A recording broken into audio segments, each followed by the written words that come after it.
No actor in history has ever made such impact in a single role as Marlon Brando in Tennessee Williams' Pulitzer Prize play and Academy Award motion picture, A Streetcar Named Desire. Who do you think you are, a pair of queens? Just remember what Huey Long said, that every man's a king, and I'm the king around here. And don't you forget it.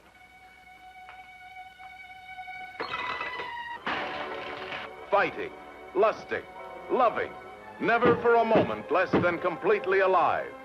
A man who had 2 women living in his house, reacting to his savage appeal. We're talking about his desire, just brutal desire. Vivien Leigh, in her Academy Award-winning role as Blanche. Kim Hunter, in her Academy Award-winning role as Stella.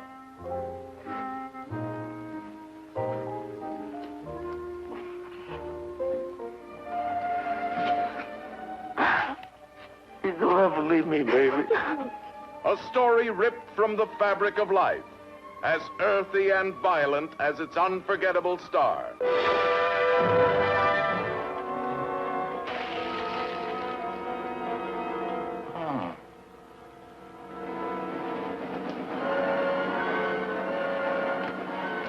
All right, let's have a little rough house.